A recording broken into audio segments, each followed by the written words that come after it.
Did Meghan Markle copy one of her close friends when launching her lifestyle brand, American Riviera Orchard, now known as Ever?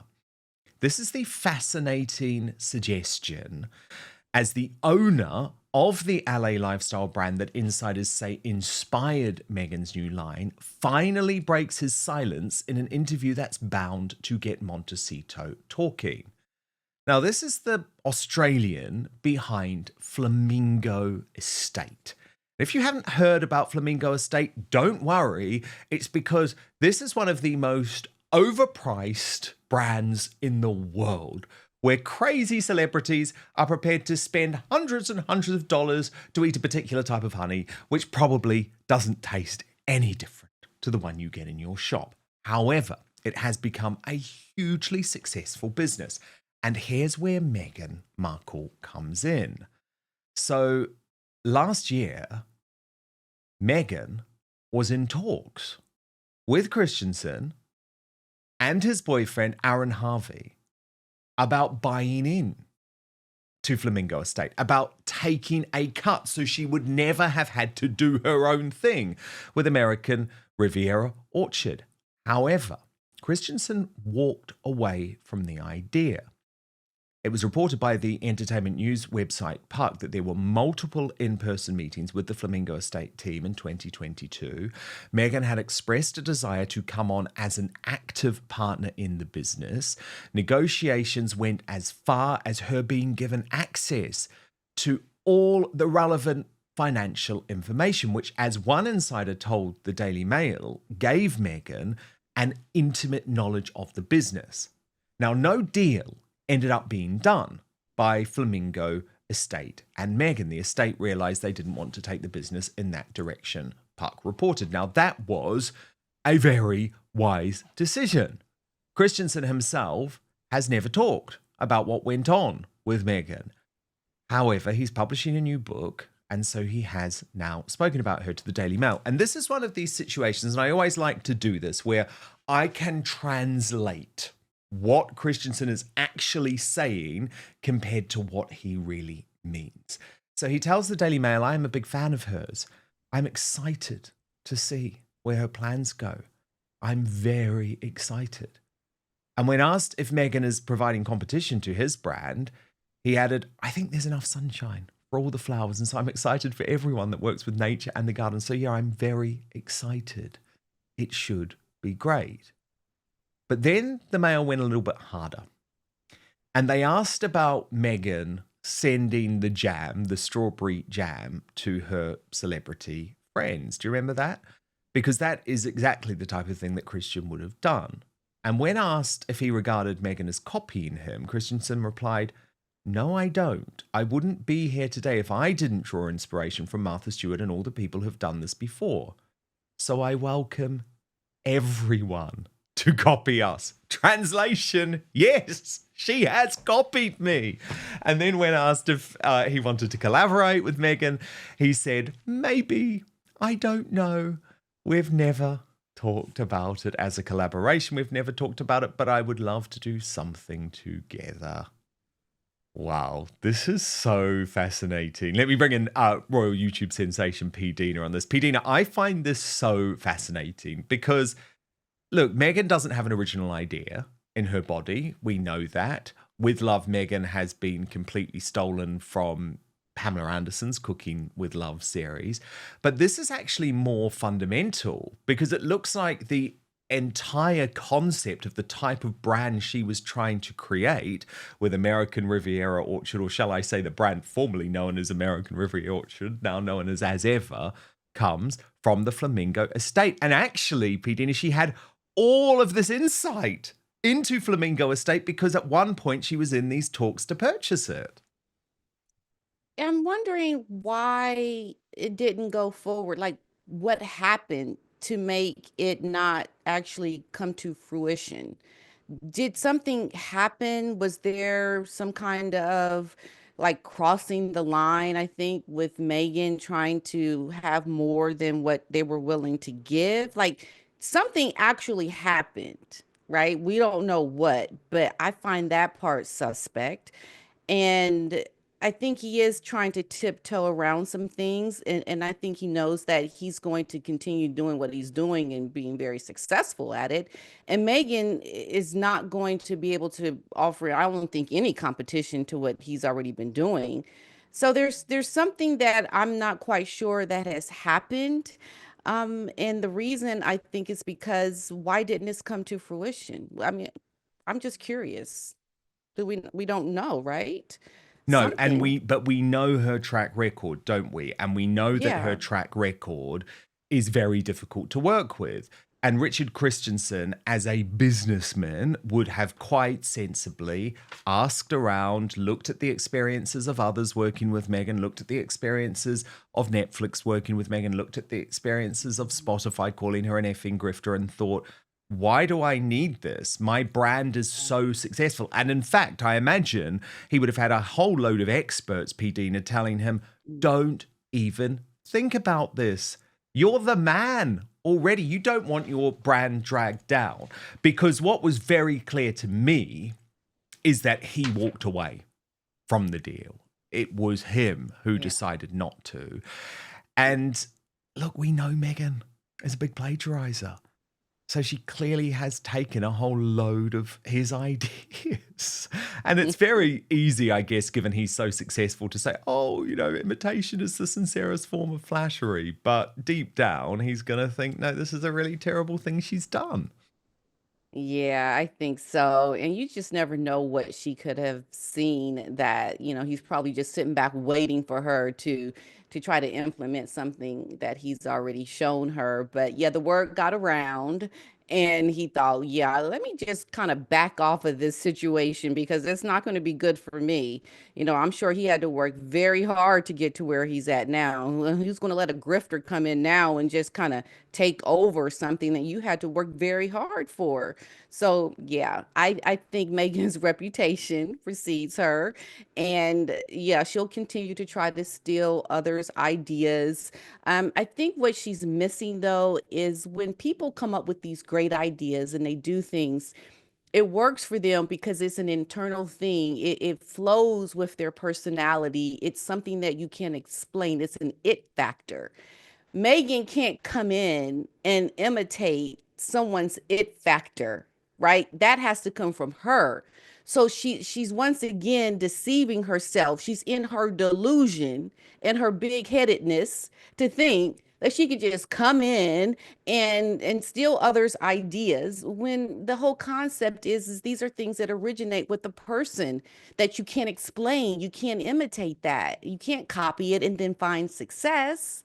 She can't seem to understand or grasp the problem that she's really having. And I really do believe that she really had something when she had the TIG. When she started from that, even though I think she has some inspiration from others, Goop, I think she has something unique that she could have built on. But why is she insisting on renaming it?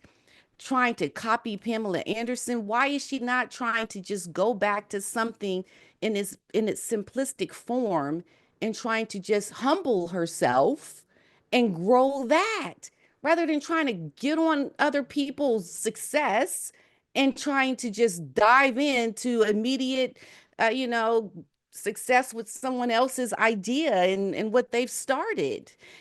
It's a recipe for disaster, right? And I It think is. Megan, I think she is we're just waiting to watch her fail. But first, you know how often I talk about the need for free speech to be protected. But I've been increasingly thinking lately of the need for personal protection from snoopers, bad actors, and hackers online. And I'm delighted to tell you that I now have a solution. And what's more, this VPN, or virtual private network, to use the full term, is also a life changer when it comes to providing you entertainment and information from anywhere in the world, wherever you are. Let me introduce you to Surfshark, an incredible and easy to use service that encrypts all your internet traffic, meaning your online activities stay safe so you can shop, stream, browse, and conduct your banking online in complete privacy. But the benefits of Surfshark go way beyond keeping you safe online, because it also allows you, this is what's great, to access your favorite entertainment, news shows, channels, streaming services like Hulu, iPlayer, HBO Max, and Peacock from anywhere. Or, and this is really handy, trust me, as a big fan of the likes of Netflix, Amazon Prime, and Disney Plus, if one of your favorite shows is geo-blocked on that service, within seconds you can be watching as if you're in another country. If you're traveling for work or on holiday, you can also get all your favorite content from home, including sports. And this is an insurance policy, really, against creeping censorship in many countries. For example, France has blocked Rumble for many months now. So effectively, you can watch anything, anytime, anywhere. It's true freedom. And a VPN can save you money too, because did you know? I didn't know this until very recently, that websites often change their prices depending on where in the world you are buying from. So you can just test that out. Another real benefit of Surfshark is you have it available to use on unlimited devices, meaning your entire household can stay safe with just one subscription. There are over 3,200 servers in over 100 countries, meaning a world of choice is at your fingertips with 24/7 customer service if this is your first time using a VPN. So go to surfshark.com/outspoken for an extra 4 months of Surfshark at an unbeatable price. Surfshark is so confident that it's the best VPN in the world that if you give it a try for a full 30 days and you're not entirely satisfied, you will get your money back. So surfshark.com/outspoken for an extra 4 months of Surfshark at an unbeatable price, or you can just click in the link in the description box below this video if you're watching on YouTube or Rumble. But now, back to the show. And what about the Pamela Anderson thing, P-Dina? I mean, it's like, it is so similar. Even the use of the word love. Meghan, like, you have lost your way. Do you not understand what you are going through right now? People are mocking you. We see that this is very similar to Pamela. And you think we're just gonna be like, oh, okay, Meghan, you good for you, girl. No, it's laughable. And people, this is the thing. Pamela has something that feels very authentic, because you can even tell by how she presents herself on camera. And she's also started to not wear makeup. Like, she's completely taken off the veneer of who she used to be, and she's stripped down to something authentic. Meghan is masking what she is trying to portray. And Pamela, that's what I was saying earlier. Pamela has coming into this with an it factor, something unique to her. And this is why it works for her. And now Meghan's trying to come in and imitate something that Pamela is found very naturally. And you can't do that. And I think that the two are, I mean, you just look at it, and I think this is an episode for South Park. Somebody to just come in and mock it. Yes, please God. So please bad. God. I mean, what I think I would say is that Pamela Anderson has proven, actually, that authenticity is what matters now in Hollywood. We're moving away from the old style celebrity culture. So the only celebrities that will survive are the ones that are totally open with the public about who they really are, what they really are, and why they are like what they are. And Pamela Anderson doesn't walk away from her really fascinating history, but she completely owns who she is now. And as a result, I think she will do well, and this cooking series will do well, and Meghan's will not. But another thing I just wanted to look into, P-Dina, was how Meghan Markle, because you know you would previously have thought that she would have the gay pound behind her, right? Flamingo Estate has the gay money. But what's been really interesting for me is to see the pink pound, that's what we call it over here in the UK, but just to see the gay guys effectively say, hell no, Meghan. And that's bad, because that was a really important base if she was ever going to be successful. And I thought it was pointed out brilliantly by the Pop Report, which is a podcast hosted by Zach Peter and Andy Lawani. Have a little watch of this.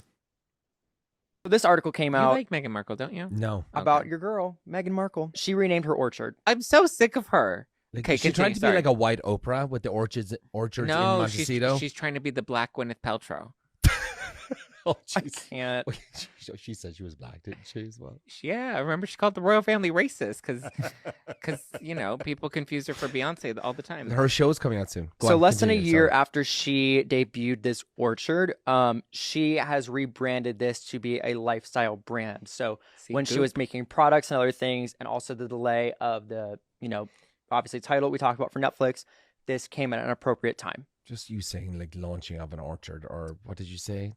What was the word? Lifestyle brand. Yeah, it's Goop. It's too much. It's her Goop. It is a goop. But like we did Goop, and then we did Poosh, and then As ever. I can't anymore. mean, But Goop like, is killing does it. anybody who's like, yeah, let me read Meghan Markle's lifestyle brand website?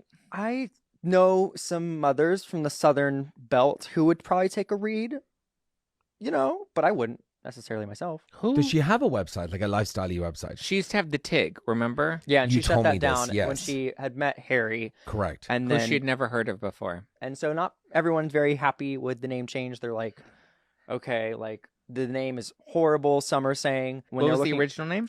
American Riviera Orchard. They had a bunch of things like obviously And potentially what's it printed called now again? as ever.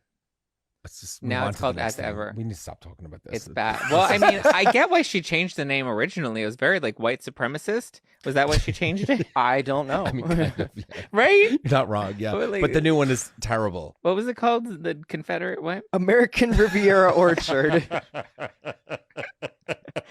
There's our social clip of the week. Confederate what? So, P-Dina, even the lefty woke gays can't find anything to like about this. Now, that is bad. Man, if you have lost it there, you have really lost it. I mean, they are attuned to how things really are. And I think that speaks volumes to Meghan and what she's trying to do. I mean, if the left can't get that, I mean, no, who is really? No, nobody. I think it's the people who are in their delusion as well, because who is the person that is going to really gravitate to what Meghan is doing? There is nobody except for the people that allegedly that she pays. And that's sad. This is what the business people are looking at. They know that she doesn't have a clientele that is going to gravitate to what she is selling. You cannot make this up. This is going down, and I just think everyone sees it. Everybody. What do you do now? What? You just keep trying. You just kind of think, okay, let me just ignore and pretend. And that's what she's going to do. I'm just keep pretending that this is going to be a success, and that's never going to get you anywhere. But it's so interesting to me seeing like her natural allies just slip away because they realize this is ludicrous. She's still getting a tiny bit of support, P-Dina, but I wanted to put this one to you specifically because it's from Sir Trevor McDonald. Now, Americans probably don't know who this guy is, but he was the biggest newsreader in the UK for decades, right? So like our equivalent of Tom Brokaw or Peter Jennings. But what was interesting about him is he was a black guy, and that was never a big part of who he was. He was just the best newsreader of his day. But he's written a column defending Meghan, and genuinely, he is one of the only high-profile people to come out and defend Meghan publicly in a very long time. So this is what he said. He said, Meghan too could have brought a new dimension to the monarchy. By having a different background, perhaps she could have changed how the royal family is perceived by those who have never before felt a strong connection. Yet it seems to me that precisely because of those differences, she never stood a chance of being accepted. To be blunt, she is a foreigner, an American, a divorcee, a former actress, and black. She was never given a chance to prove herself. So, I mean, this was an interesting one to me because he raised American, he raised divorcee, he raised former actress, but then he did go there in terms of this line of suggesting there is still a racism element. And that was really interesting to me, remembering that Sir Trevor McDonald, as I say, had this glittering career as the number one newsreader in the UK, where no one gave a damn, P-Dina, that he was a black man. He interviewed everyone. He did all of the main broadcasts. No one cared. So that was weird to me, and actually a shame to me that he's gone down this path. I think he just really doesn't have a grasp on who Megan really is. I think if you really truly follow it and you know who she is and what she's about, you would never say race is a part of it. Personally, I think he is just saying the talking points that he perceives to be, but not really knowing the real story because we have to remember in the beginning, she was welcomed. She was loved by so many people in the country. And, Megan is the kind of person who's going to keep trying. Why didn't she keep doing that when she was within the royal family still? Why didn't she show that perseverance, that kind of attitude when she was working for the royal family? And it's because she never wanted to. She always wanted to leave, and then she blamed it on race. And this is what I think he's not understanding or seeing. And you also have to look at the fact that he had a successful career. He looks like a black person. Megan doesn't. So how legitimately can you say that this woman has experienced racism when she doesn't even look black? Come on. You can't say these things and think what you're saying is meaningful if you don't have the backstory and you don't really look at what's there. She doesn't look black. So I don't buy what he's saying at all because it's just a talking point that he's read or heard her say or other people. But when you look critically at it, like really look critically at what has happened with Megan and her downfall, it has nothing to do with race. And I don't think he would have said that under had he really known about this woman and her character and her behavior. Because at the end of the day, that is what we're looking at. We're looking at what she has actually done, and we're basing our judgment on this woman on what she has done, what she has shown us, and her own actions. This is not people watching, looking in a window at what she's doing and trying to come up with what's happened. No, we've seen intimately of the things that she has done up close. I mean, that's the reality. So yeah, he'll say these things, but I don't think he really knows what has happened. Very true. Very, very true. Thank you so much for watching Dan Wootton Outspoken. Please click on my face just to the bottom left to subscribe to this brand new independent news source and turn on the notification bell so you'll be alerted to our brand new live shows, uncancelled interviews, and special royal episodes. Outspoken is also now available as a podcast, so you can listen to the show every weekday on the go, wherever you are.